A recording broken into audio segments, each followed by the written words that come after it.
White CEO laughed at the black investor, then she pulled out of his $2.4 billion project.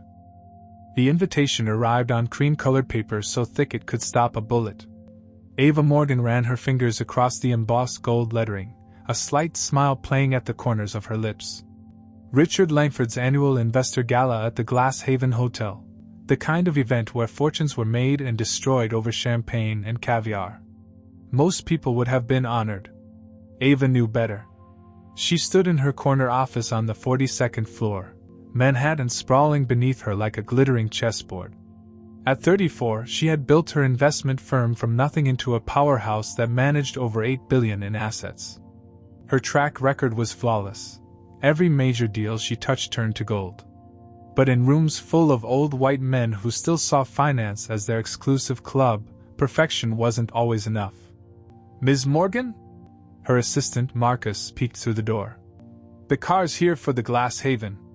Ava adjusted her midnight blue Armani dress in the mirror. She'd chosen it carefully, elegant but not flashy, commanding but not threatening. Tonight required surgical precision. "Marcus, remind me again about the guest list?"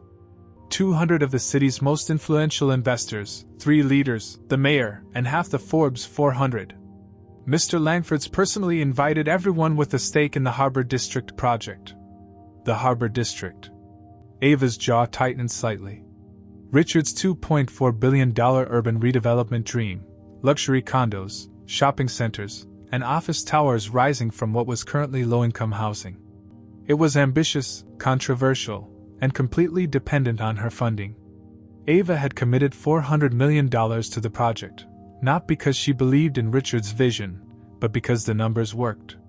Cold, hard mathematics didn't lie, unlike the man who'd spent the last 6 months schmoozing investors while privately questioning whether someone like her truly belonged at the big table. She'd heard the whispers. They always thought they were being subtle. The Glass Haven Hotel's ballroom was a monument to excess. Crystal chandeliers hung like frozen fireworks above marble floors that reflected the glow of 1,000 candles. Servers in white gloves glided between clusters of guests, carrying champagne that cost more per bottle than most people made in a month.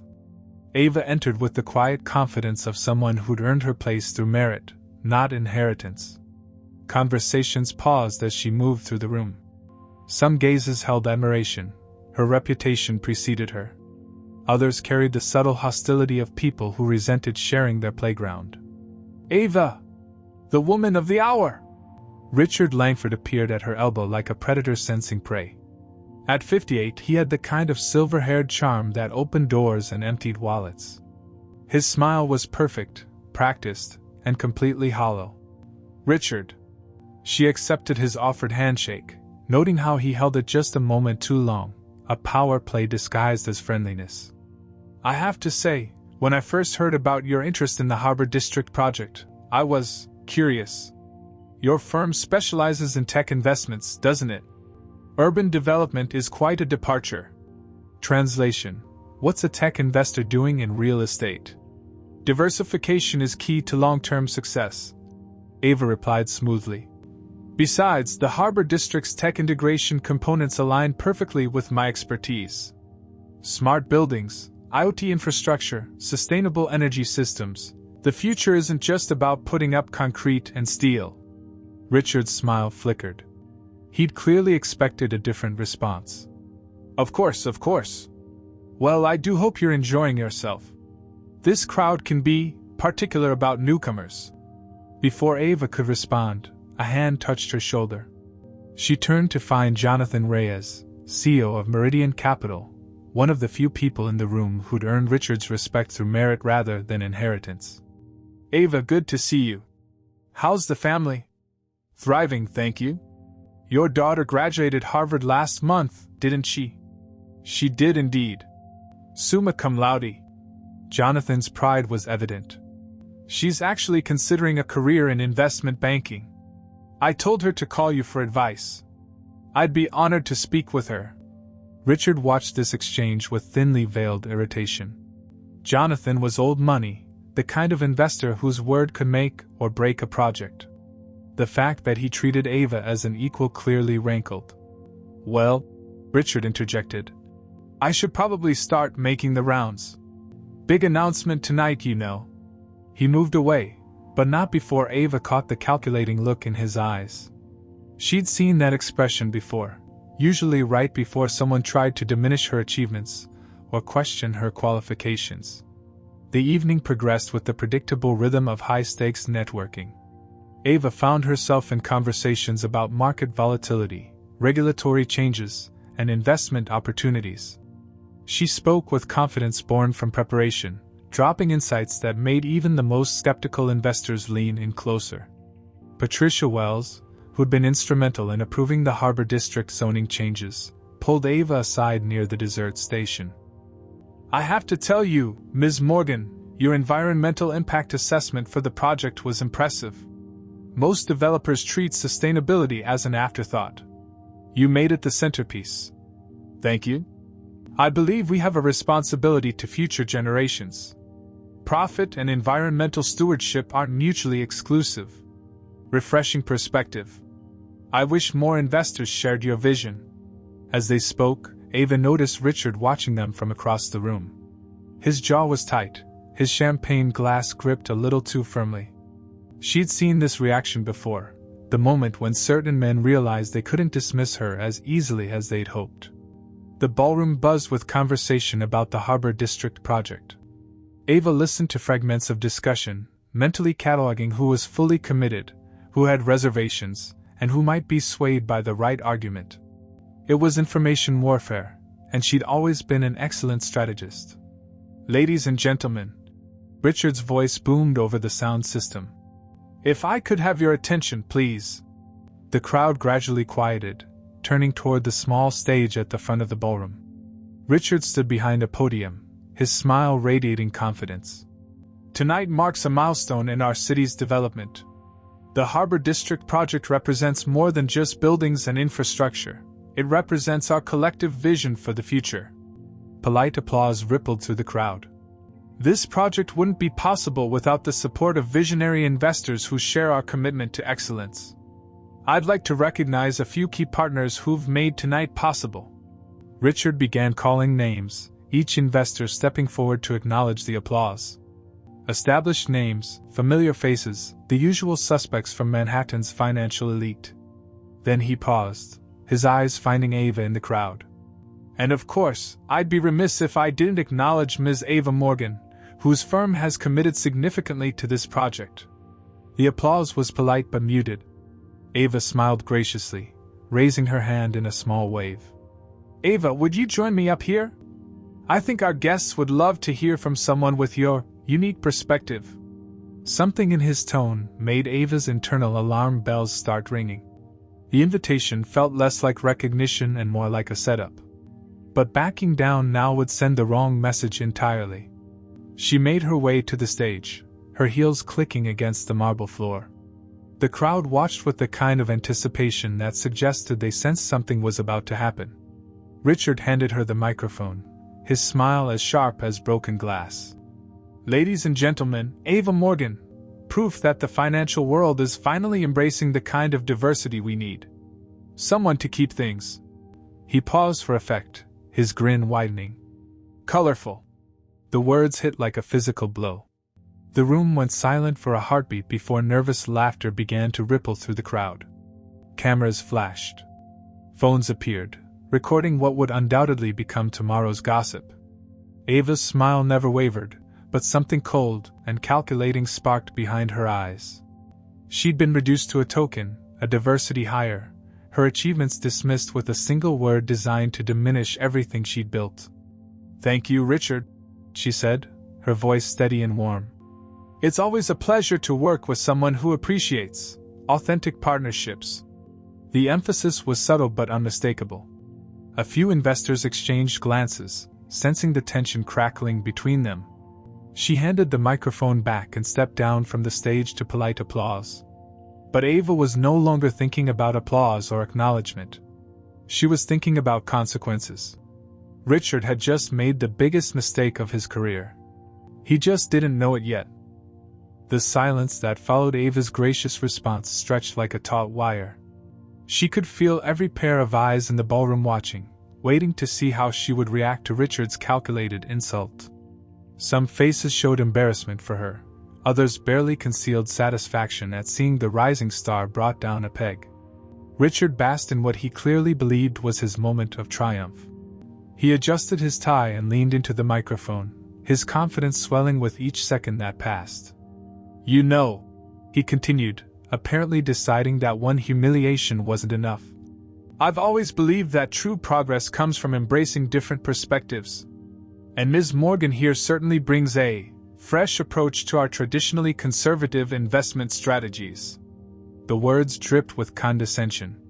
He was doubling down, making sure everyone understood exactly what he meant by different perspectives and fresh approach. The message was crystal clear: she didn't belong here on merit alone. Wells shifted uncomfortably near the dessert table. Jonathan Reyes frowned, clearly recognizing the coded language for what it was. But too many others in the crowd chuckled appreciatively, enjoying the show. In fact, Richard pressed on, warming to his theme, "I think Ava represents exactly the kind of diversity hire the financial world needs more of. Someone young, ambitious, and willing to take risks that more experienced investors might avoid." The diversity hire phrase landed like a bomb in the elegant ballroom. This wasn't subtle anymore. It was a direct attack on her qualifications, her intelligence, her right to be there. Richard was systematically dismantling her reputation in front of the most powerful investors in the city.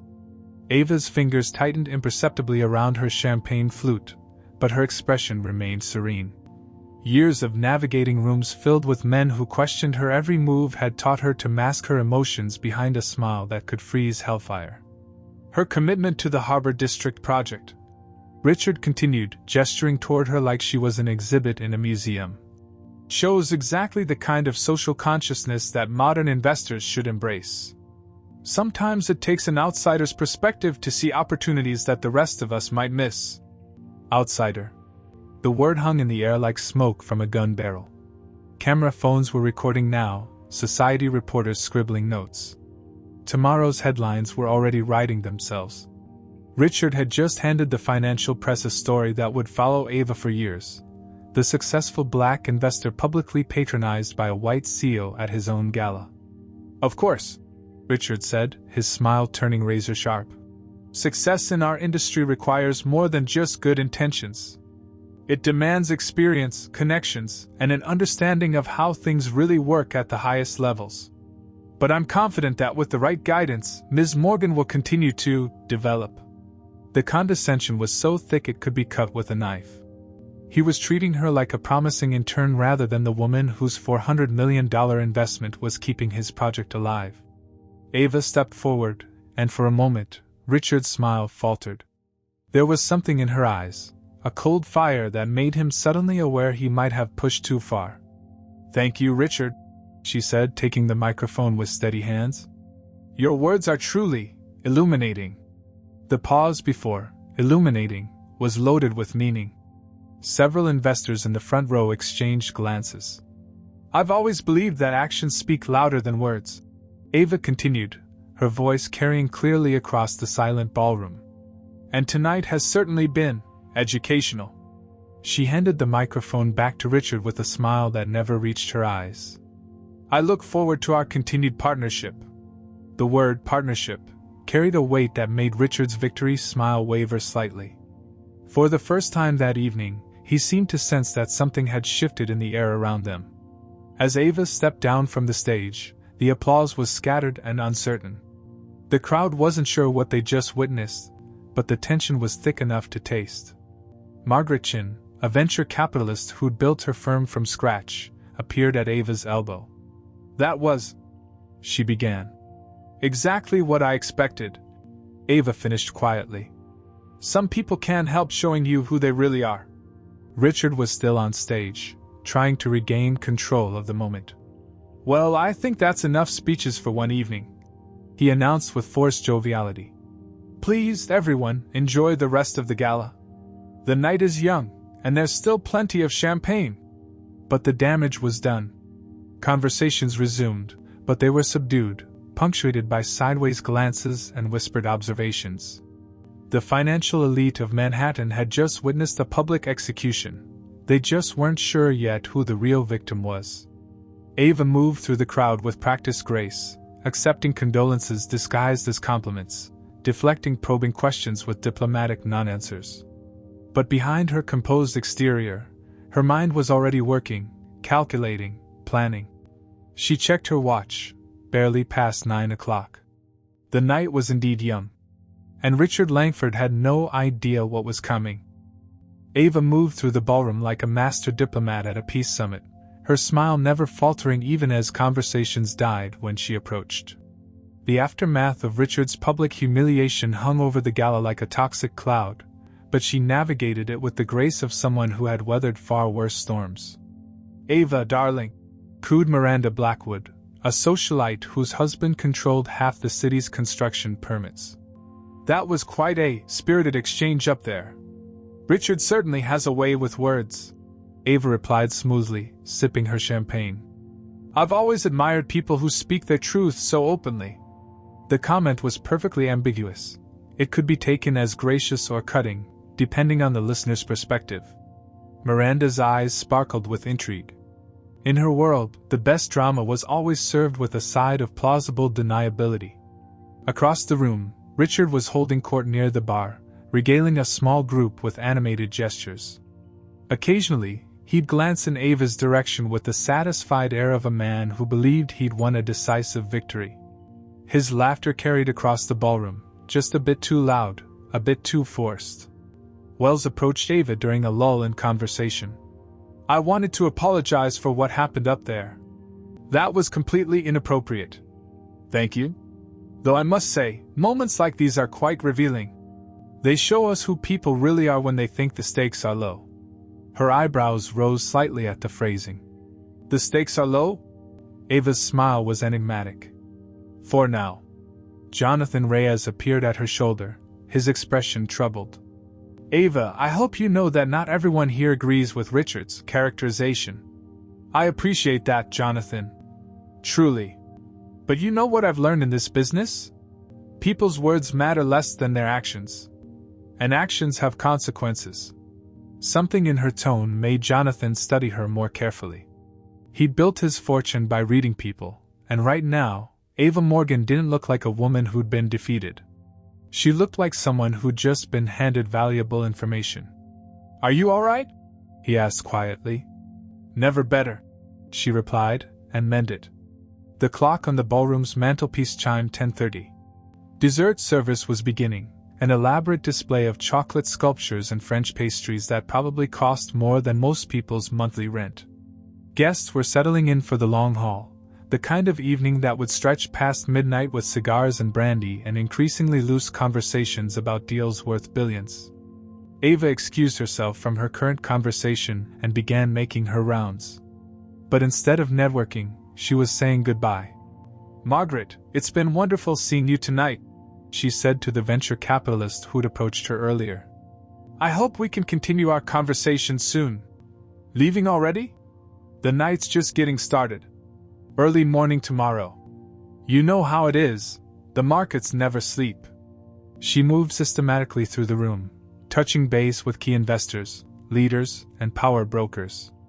Each farewell was perfectly polite, professionally appropriate, and completely unremarkable. Just another busy executive calling it an early night. "Ms. Wells, thank you for such an enlightening evening. I look forward to our next conversation about sustainable development initiatives. David," she said to the mayor's chief of staff, "please give His Honor my regards. I'll have my office reach out about those infrastructure proposals next week. Ambassador Chin." She nodded to the Chinese trade representative. "I hope you have a pleasant remainder of your visit to New York." Richard noticed her movement through the room and intercepted her near the exit. His face was flushed with champagne and victory, his smile wide and predatory. "Leaving us so soon, Ava? The real deals always happen after midnight, you know." "I'm sure they do, Richard. But I prefer to do business during regular hours. It keeps things professional." The emphasis on professional was subtle but unmistakable. Richard's smile flickered for just a moment. Of course. Well, I'm glad you could make it tonight. I hope my little speech didn't embarrass you too much. Sometimes honesty can be uncomfortable, but it's necessary for growth. Ava's smile was radiant. Not at all, Richard. In fact, I found your speech incredibly helpful. It clarified so many things for me. Good. I'm always happy to provide guidance to up-and-coming investors. Your guidance has been invaluable. She extended her hand. Thank you for a truly memorable evening. Richard shook her hand, his grip firm and possessive. The pleasure was all mine.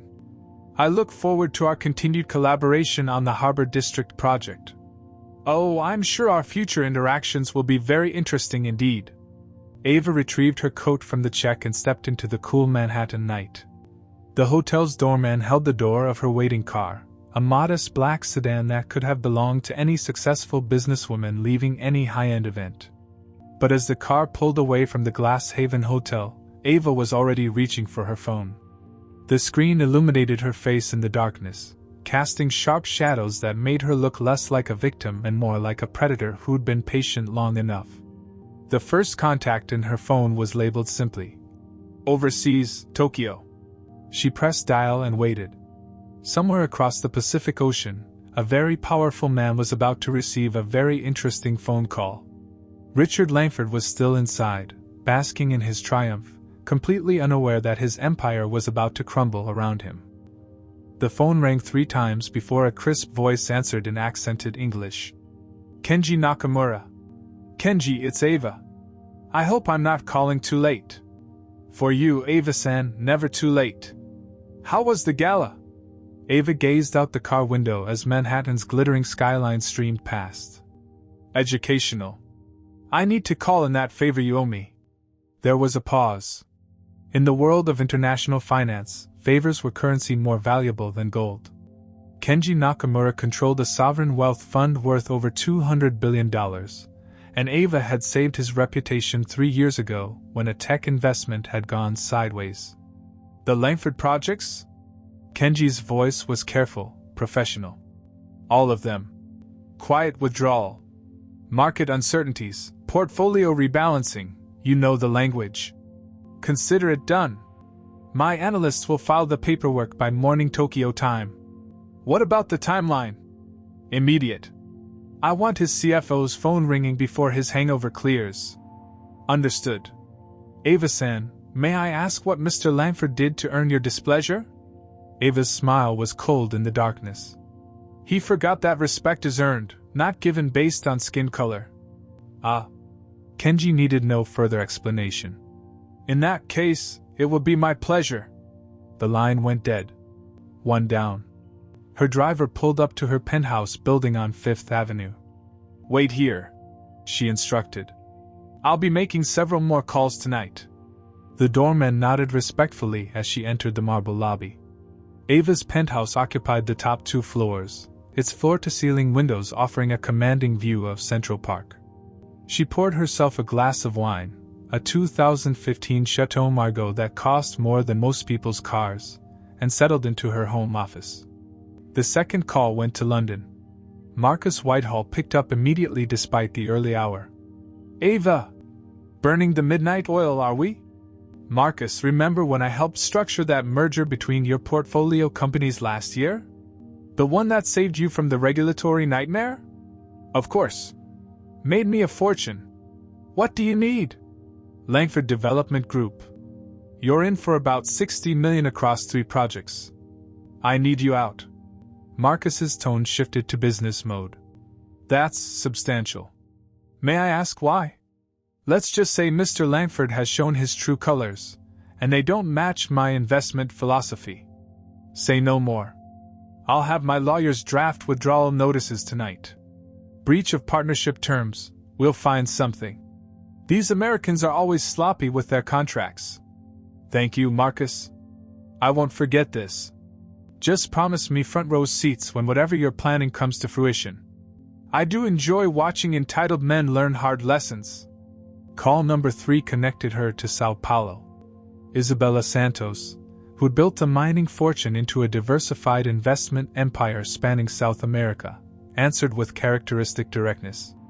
Ava, minha querida, what brings you to my evening? I need the Santos Group to reassess your position in Langford's real estate ventures. The Harbor District? We're committed for 80 million. What's the problem? Ava recounted the evening's events in crisp, professional terms. When she finished, Isabella's response was swift and furious. Filho de puta! How dare he disrespect you like that? Consider it done. My lawyers will cite environmental concerns. His projects don't meet our new sustainability standards. Isabella. No, Ava.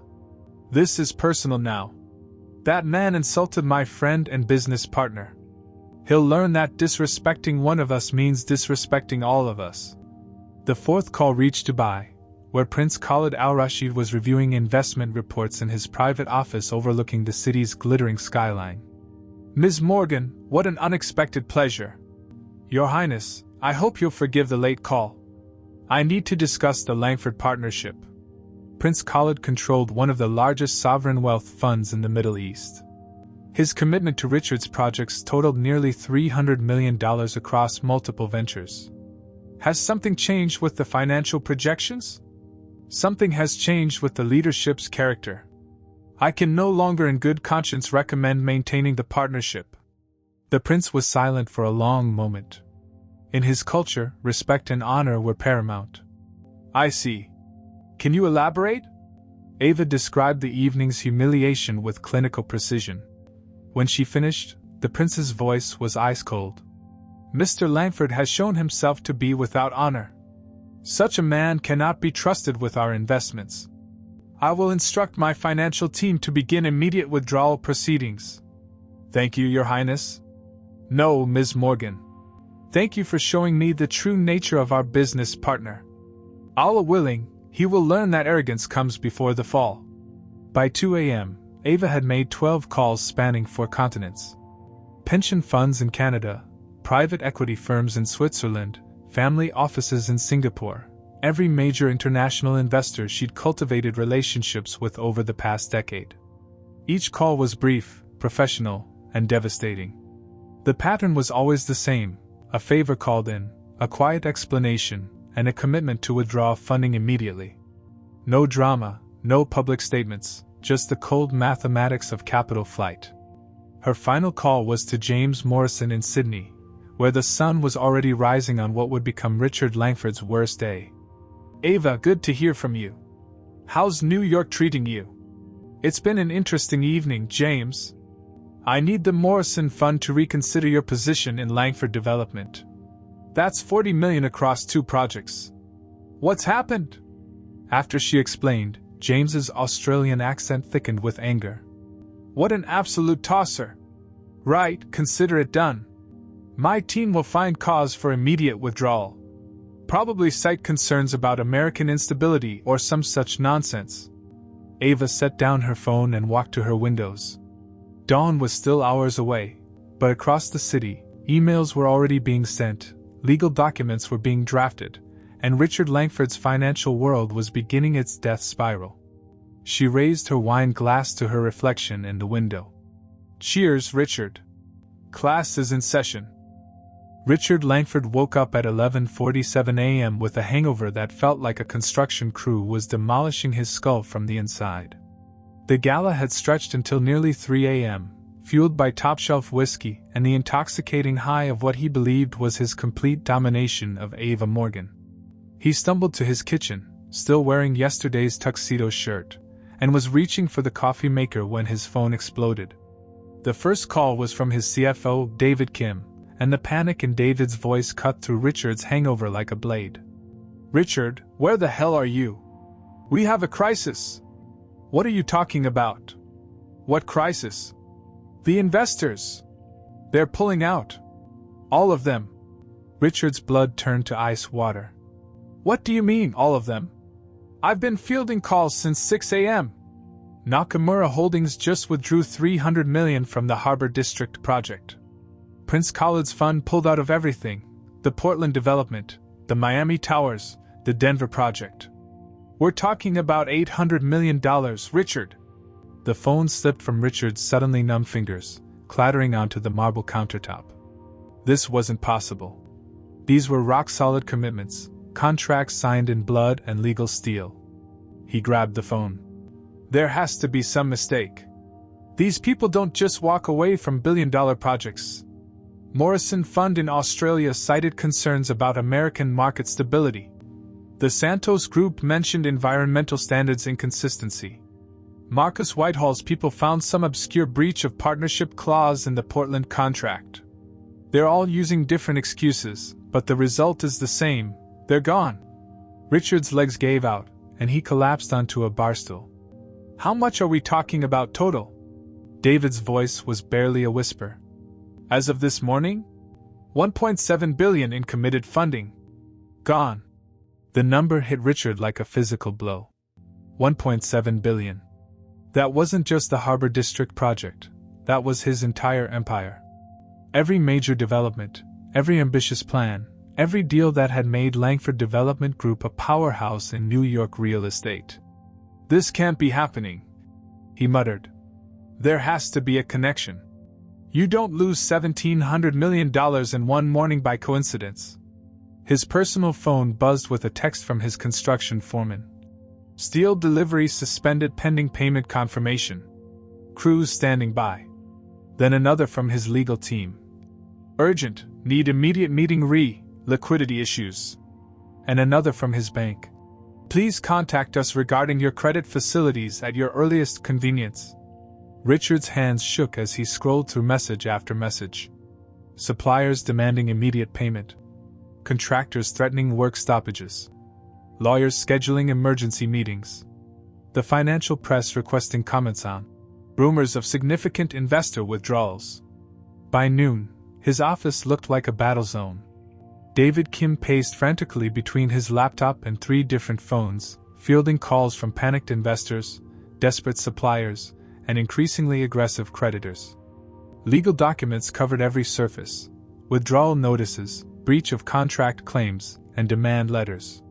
Richard, we need to talk damage control, David said, hanging up from yet another devastating call. Morrison Fund wasn't just in for $40 million. They were our anchor investor for the Seattle project. Without them, the whole thing collapses. What about emergency funding? Bridge loans? I've been calling every bank we work with. They're all suddenly reassessing their exposure to commercial real estate. David's air quotes dripped with bitter irony. Funny how quickly confidence evaporates when the word liquidity crisis starts floating around. The office door burst open, and Richard's head of investor relations, Patricia Vance, stumbled in looking like she'd been hit by a truck. The financial press is having a field day, she announced without preamble. Bloomberg, Wall Street Journal, Financial Times, they're all running stories about mysterious coordinated withdrawal from Langford projects. The stock price is in free fall. Richard pulled up his company's stock chart on his computer. The line looked like a ski slope designed by a sadist, straight down with occasional plateaus before plummeting further. They'd lost 40% of their value since the market opened. This is impossible, Richard said, staring at the screen. You don't coordinate this kind of withdrawal overnight. It would take weeks, months of planning. David and Patricia exchanged glances. Richard, David said carefully, there's something else. I've been analyzing the withdrawal patterns, and there's definitely coordination. These aren't random decisions, they're too synchronized, too comprehensive. What are you saying? I'm saying someone orchestrated this. Someone with serious connections and serious influence. Someone who could call in favors from sovereign wealth funds, private equity firms, and family offices across 4 continents. Richard's hangover was gone, replaced by cold, creeping terror. 4 continents? Tokyo, London, Sao Paulo, Dubai, Sydney. The withdrawals are coming from everywhere. Whoever did this has relationships we can't even imagine. The pieces clicked together in Richard's mind like the tumblers of a safe opening to reveal emptiness inside. The coordinated timing. The global scope. The surgical precision that targeted every major project simultaneously. Ava Morgan, he whispered. What? Patricia leaned forward. That bitch. That conniving, vindictive bitch. Richard slammed his fist on the desk, sending papers flying. She did this.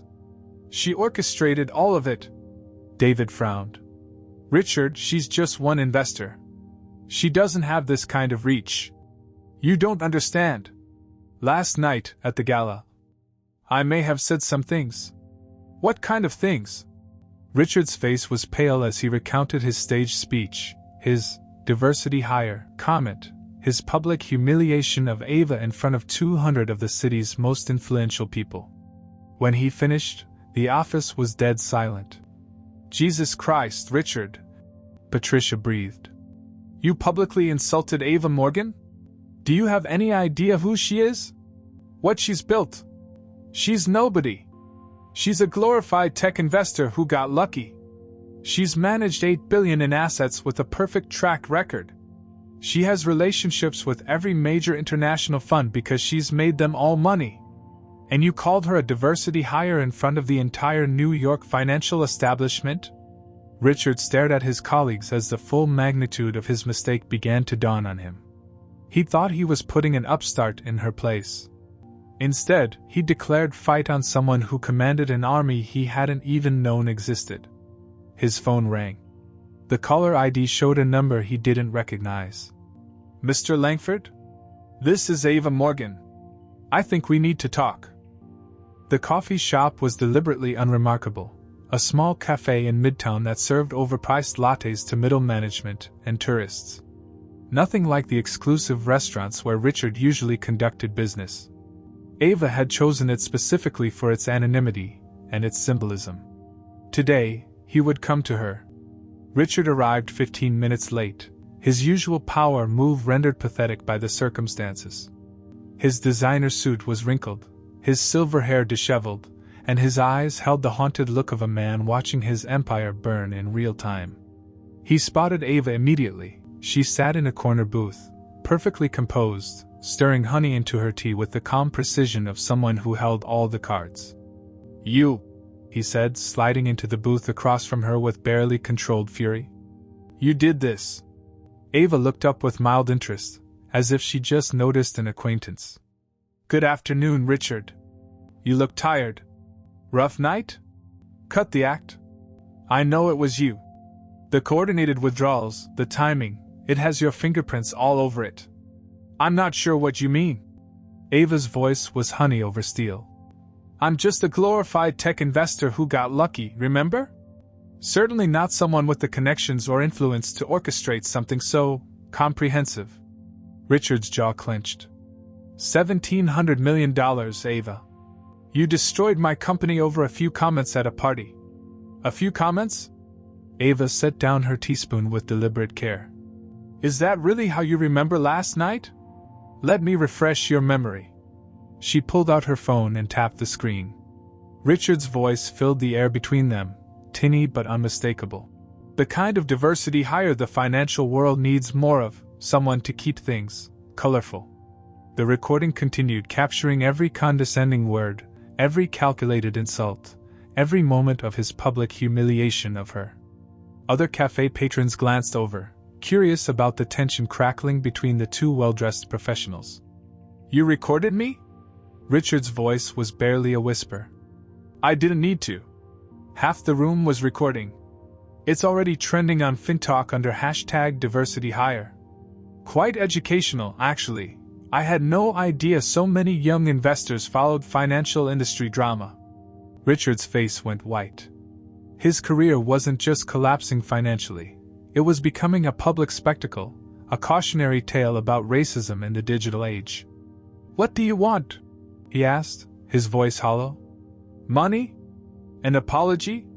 What's it going to take to stop this? Ava leaned back in her seat, studying him with the detached interest of a scientist observing a specimen. You still don't understand, do you? This isn't about money or apologies. This is about consequences. Consequences for what? Speaking my mind? Consequences for thinking that success gives you the right to diminish others. For believing that your position makes you untouchable. For assuming that someone who looks like me couldn't possibly have the connections or influence to respond in kind. She gestured elegantly toward the window, where the Manhattan skyline stretched endlessly upward. Do you see those buildings, Richard? Every one of them represents relationships, years of building trust, delivering results, keeping promises. You thought you could tear down what I've built with a few well-placed insults. Instead, you gave me the perfect opportunity to show you what real power looks like. Richard slumped in his seat, the fight draining out of him. My company employs 3,000 people. You're destroying their livelihoods over your wounded pride. No, Ava said sharply, her composure cracking for the first time. You destroyed their livelihoods the moment you decided to publicly humiliate someone who could respond. I didn't create this situation, I just refused to be your victim. She leaned forward, her voice dropping to barely above a whisper. You taught me something valuable last night, Richard. You showed me that some men need to lose everything before they learn the cost of disrespect. Consider this your education. Ava stood gracefully, leaving a $20 bill on the table, enough to cover both their orders. Oh, and Richard? The Harbor District project? I'm withdrawing my $400 million as well. I'll be developing that property myself, with investors who understand that diversity isn't just the right thing to do, it's profitable. Richard's head snapped up. You can't do that. We have contracts. Had contracts. My lawyers found several concerning clauses about partnership conduct and public representation. Turns out publicly denigrating your investors constitutes a material breach. Who knew? She collected her purse and coat with unhurried precision. The bill for both our orders is covered. I wouldn't want anyone to think I lack grace. As she turned to leave, Richard called out desperately. Ava, wait! We can fix this. I can make this right. She paused at the cafe door, looking back over her shoulder with something that might have been pity. You had your chance to make it right, Richard. It was called treating me with respect from the beginning. The door chimed softly as she stepped onto the bustling Midtown street. Through the window, Richard watched her climb into a waiting car, not the modest sedan from the night before, but a gleaming Bentley that spoke of serious wealth and serious power. His phone buzzed with yet another crisis alert from his office. The stock had fallen another 15%. 2 more major investors had pulled out. The financial press was calling for his resignation. Richard Langford sat alone in the unremarkable cafe, surrounded by the debris of his own arrogance, finally understanding that in the modern world, respect wasn't something you could demand, it was something you earned. And he had just learned the most expensive lesson of his life. 6 blocks away, Ava Morgan stood in her penthouse office, watching the news coverage of Langford Development Group's spectacular collapse. The anchor was calling it one of the fastest corporate meltdowns in recent memory. She smiled, raised her evening wine to the window, and whispered, Class dismissed. The empire that had mocked her was now in freefall, and she had never raised her voice once.